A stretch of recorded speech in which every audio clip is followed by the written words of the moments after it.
Hey guys, what's up? MurderofBirds here, and we are officially underway with RWBY Volume 4. Rooster Teeth actually came out of nowhere, literally, with the first kind of instance of getting RWBY Volume 4 before its premiere this Saturday, with the first World of Remnant featuring the Kingdom of Vale. Now, before anything else, I do want to let you guys know that this video is being recorded the same day it's most likely going to be uploaded, which is Wednesday the 19th.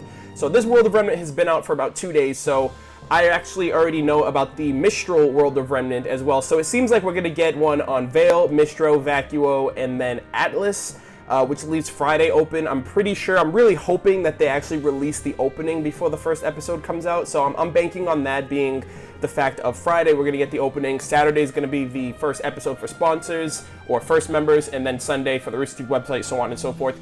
But for this video, I'm going to be giving my general thoughts, impressions, analysis, review, reaction of this World of Remnant for Vale. And today's actually an eventful day too, because today I'm actually also going to the RWBY Volume 3 tug screening in Providence, Rhode Island. I'm going to be seeing a bunch of people there from the first 2 tug screenings. Monty's brother Chibi Oma is going to be there too, so it's going to be great to see him and everybody else again.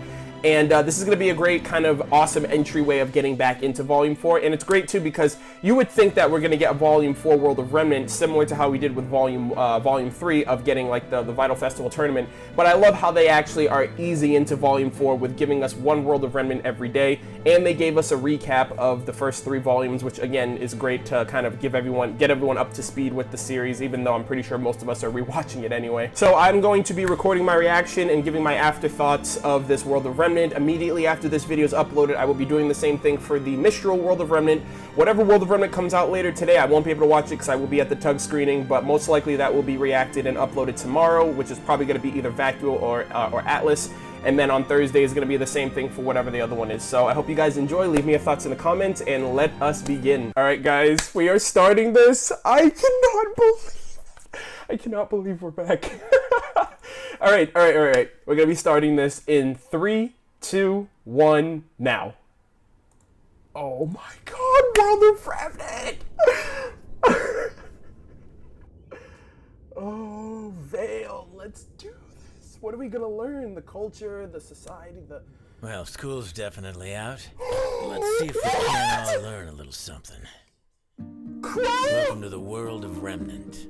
Not the best place to live, but depending on where you're staying, it can get a little easier. You've got towns and villages that pop up as fast as they fall. The farmers have a menagerie, but the sweet spot, Vale, Mistral, Atlas, and Vacuo. Oh my God, Qrow, I love your voice! And each one's special in its own little way. Menagerie is where the FANART are from. In the grand scheme of things, Vale's pretty well guarded. It rests on the northeastern end of the world's largest continent, Sun. Okay. Like most successful kingdoms, Vale's survival. So they have names for the continents too. Can mostly be attributed to prime real estate. Its front is protected real estate. Wow. And its back is against waters too shallow for any real threat to pop out of. Not to say. Wow, natural barriers. Aside from the main city, which the kingdom's named after, the Vale territory also extends to several neighboring cities farther along the northwest coastline, as well as a small island named Patch. Patch, where Ruby and Yang are from! If you're into that sort of thing. Of course, all attempts to extend the kingdom's reach past the mountains and farther into the mainland have been colossal failures. Yeah, Mountain Glen. But, like I said, in the grand scheme of things, Vale ain't half bad. Regular climate, natural barriers, and some serious border defenses means the citizens of Vale can spend less time worrying about survival and more time just living their lives. Of course, so it's probably with the fall of Beacon, everyone's a little more worried these days. Yeah. And they should be. So we actually learned a lot in this World of Remnant. It was super fucking awesome to hear Qrow's voice. I'm not sure if they mentioned that at all during the RWBY panel. If they did, I might have overlooked it, but that was probably the first thing that kind of like wowed me. Obviously, you guys saw the reaction, but like Qrow's voice, and it kind of makes sense too because up until, you know, we found out about her, Salem was the one who narrated the World of Remnants for Volume 2. Ozpin was the one who narrated the World of Remnants for Volume 3, and I think it makes sense that now that Ozpin isn't around and Salem's in the picture, that they done the fact of narrating the world building to somebody else, and it felt so awesome to hear Qrow's voice. I mean, we haven't heard his voice since Volume 3, and his voice kind of gave off a different approach. I know that he is a teacher of Signal Academy, and I'm wondering if he has any type of, like, if he's a history teacher, if you will, because he knew a lot about, like, the world, obviously the world building of Vale, and obviously he's going to be narrating the other one. So based on the fact that these are just the world of Remnants that he's been doing so far with the Kingdom territories, I'm wondering what his actual class pertains to, aside from obviously combat training. But yeah, so we learned a bit about Vale, we learned a bit about the neighboring territories. The first thing is that he actually mentioned Menagerie in a more grand sense. So Menagerie is the continent at the very bottom right corner of the world map of Remnant. And I mentioned this briefly in my reaction, but Uplek is the one that mentioned the Faunus and mentioned Menagerie back in Volume 1.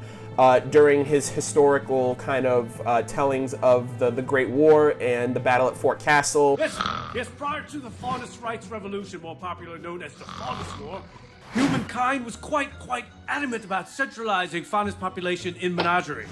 And about the Faunus, and we learned that it was at that point that we learned that the Faunus had night vision and stuff like that. So it's kind of cool that it's harkening all the way back to those early context clues of Menagerie, of the Faunus, and we actually find out that that is where the Faunus come from, or at least that's where they inhabit most of their species. But then there's another thing that I want to mention too, the fact that he mentioned Menagerie at the bottom right, he mentioned Vacuo, Vale, Atlas, and Mistral, but he didn't mention the dragon kind of looking continent on the top left corner.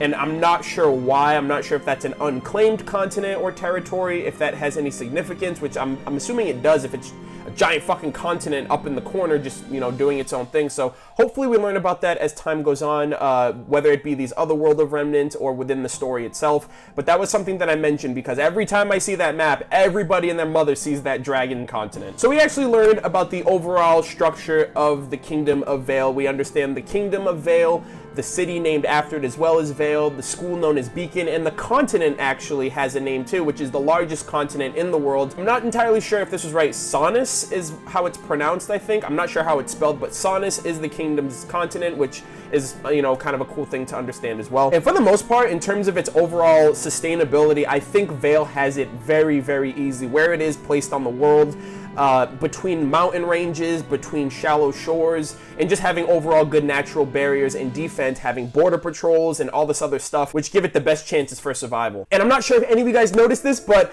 I think Qrow kind of teased Aquatic Grim, and this was a question that was asked at the RTX RWBY panel. Someone asked, are we going to get any type of Aquatic Grim? And the response that was given was, watch Volume 4 or stay tuned. Qrow mentioned that there were shallow shores, which meant that it was very unlikely for any type of Grim invasions or anything to come, from that side of, the world when it came to the docks and it came to where Vale was placed. But he mentioned that he has heard some interesting fish stories.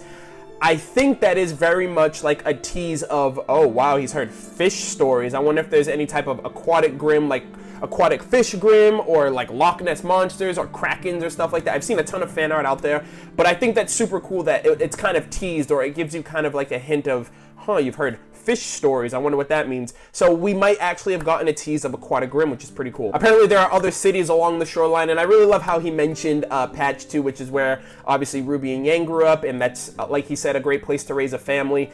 And he mentioned, like, if you're into that kind of thing, I would like to believe that Qrow would have loved to have his own family too, given the whole situation or dynamic between his team. And I've seen a lot of theories out there that speculate maybe he had feelings for her, with Ty dating his sister, and him and Summer being on the same team too. So that is kind of like a bittersweet moment that I realized, like, wow, if you're into that sort of thing, which, why wouldn't Qrow be? And they also mentioned the fact of expansion, which then harkens back to the whole Mountain Glen situation, learning about that kind of attempt at expansion, and just the fact that even Qrow mentioned the Grim are kind of too much of a force to be reckoned with when it comes to further expanding, so it kind of sucks at the end of the day. But he mentioned, they have natural barriers, they have border patrols, they have good climate. Honestly, just based on this world of Remnant, I think the Kingdom of Vale has it the easiest out of all of the kingdoms. He even mentioned, like, the people don't even have to worry about their survival, they just have to worry about, going about their day-to-day lives. And I stop and think, like, you see Vacuo, which is kind of like desert-based, and that's probably like a harsh environment. You see Atlas, which probably has very cold, harsh you know, climate when it comes to, you know, them being out there in the cold and the snow and stuff. So these other kingdoms have a lot more harsher conditions, and that might work like a double-edged sword of not only being a harsh environment for them, but maybe potential attacks from Grimm or anything like that, which keep them safe. But at the end of the day, I'm pretty sure these other kingdoms are struggling way more than Vale, based on, you know, the fact of it seems like Vale's just the perfect place to live. And, you know, like I said, they're not even worrying about survival. They're just worrying about being people living their lives. And I think that is going to change, and it's really going to suck that the fact that they don't really kind of reinforce their sense of survival, because now that beacon is down, you know, you have Grimm that are oncoming, and I think that's going to be an issue for everybody. But ultimately, that is everything. I fucking loved this world of Remnant. Like, just the fact that I extrapolated so much from it, and it just increases in terms of the world building and stuff that we can know and understand from the world itself. And I look forward to these other ones. I'm definitely going to check out the next one. I'm going to be jumping over immediately to check out the Mistral world of Remnant, and I look forward to all of you guys in there. Leave me your thoughts. What did you guys think about this world of Remnant? And I will see you guys over in the next video. Thanks for watching. Take care.